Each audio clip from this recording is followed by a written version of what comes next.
Our corporate media, which is just a megaphone for our oligarchic elite, is constantly telling us who our enemies are. They said our enemy was in Serbia when I was a teenager. Then they said our enemy was in Afghanistan. Then they said our enemy was in Iraq, and maybe our enemy was down the street in the local mosque. And we are here today to say that we know who our real enemy is. Our enemy is not in Russia.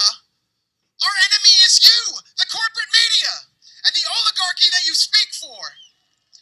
Our enemy is the empire that's robbed us of our rights, that's looted our treasury for its insane imperial regime change wars, and that has hounded and jailed real journalists like Julian Assange. There's a select few who understand that if they take us to World War III, and if they toy around with the idea of mutually assured destruction and nuclear Armageddon and hundreds of thousands of lives being lost, they stand to make a lot of money. What I need you all to do from this point onward is to continue this energy you have here today. Fight the information war. Demand not one more bullet, not one more tank, not one more gun, not one more piece of artillery, not one more dollar, not one more penny be sent to the Nazis in Ukraine. Demand peace. We are here, loud and clear, with a message for the criminals running Washington. The America we love doesn't throw money endlessly at the military-industrial complex while neglecting its citizens' needs. The America we love doesn't make money off of global death and destruction. The America we love doesn't jail publishers and journalists who expose government crimes, abuse, and overreach. The America we love doesn't use her might to intimidate and destroy other nations, ultimately holding back human beings from living a life of dignity. The America we love doesn't put war profits over people. The America we love doesn't hinder peace talks and doesn't vow to fight to the last human being.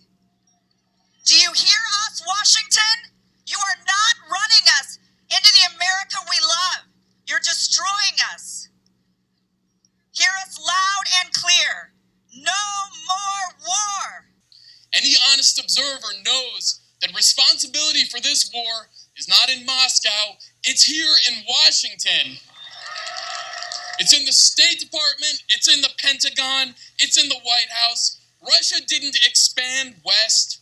NATO expanded east up to Russia's border. Any leader and any people would defend themselves as Russia is today. War is hell, but blaming both sides obfuscates reality. One person can end this war. His name isn't Vladimir Putin, it's Joe Biden. Yes, the U.S. is at war with Russia. But this war is not only about regime change and dismembering Russia, it's also about implementing a system of technocratic dictatorship all over the world, run by the very science technological elite that President Eisenhower warned us about in 1961. It's about digital IDs and central bank digital currencies. The ruling class seeks to implement the ultimate form of control over our minds and bodies, and Ukraine is the laboratory. Through the 2014 coup d'etat and 8 years of war, the once sovereign state of Ukraine has been made a subsidiary of Silicon Valley giants Amazon, Google, and Microsoft. It's an avatar state. Its officials are disciples of Klaus Schwab and the World Economic Forum. And this is funded by Samantha Power at USAID, right over there. This digital transformation is being exported to other countries, and if we don't defeat it, it will come home to roost here in the United States. People who participate in rallies like this can be cut off from your bank accounts, disallowed in society. So this is the threat we face domestically, this new form of technocratic fascism. But this permanent war against Russia isn't enough. We're being prepared for war against China, too. And it's not just the great powers of Russia and China that the U.S. is seeking to destroy. We're being prepared for war on Haiti. We have to oppose all aspects of the military-industrial complex, not just the number one Pentagon contractor, Lockheed Martin, or the number 2, Boeing, but number 5, Pfizer. Number 9, Moderna. We have to recognize that the biopharma complex is inseparable from the military-industrial complex. Information is power. Stay informed. Fight back. Well, let me speak now as a journalist who's met and lived with people on the other side of the guns of U.S. empire. Let me speak about the Palestinians I met in the rubble of Gaza who'd seen their families wiped out by U.S.-made missiles and howitzers fired by Israel's apartheid army simply because they dared to resist their dispossession.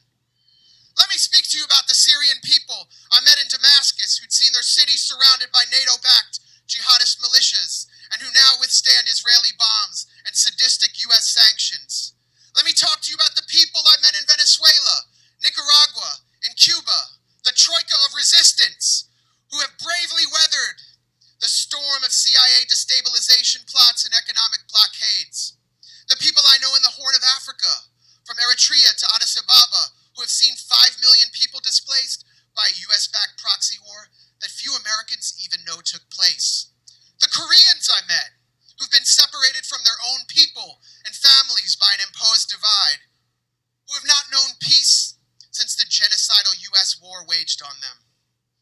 And the people I know in the republics of Donbass and Lugansk, who have suffered for 9 years under the U.S.-supplied bombs of the Ukrainian military and its sig-heiling neo-Nazi brigades, who celebrate and worship the Nazi collaborator Stepan Bandera, who murdered my own people in one pogrom after another. These people that I know and that I met on the other side of U.S. empire, they don't care if you're right-wing or left-wing. They don't care if you're a camo-clad Trumper or a progressive social justice activist. They don't care if you're vaccinated and masked and boosted. They don't care if you are libertarian or communist. All they want you to do is be out here today to rage against this sick, satanic, neoconservative war machine. They say we need to fight them over there so we don't have to fight them here. We say that we will fight the neoconservatives over here before they kill millions more over there. Can you dig it? That's not our war. Whether in Ukraine or the war they're planning over the Straits of Taiwan, their war is not our war. Our war is for the hundreds of thousands of homeless people sleeping in the cold. Our war is to clean up our rivers. Our war is to fix our crumbling schools and roads. Our war is to fight for the minds of our brothers and sisters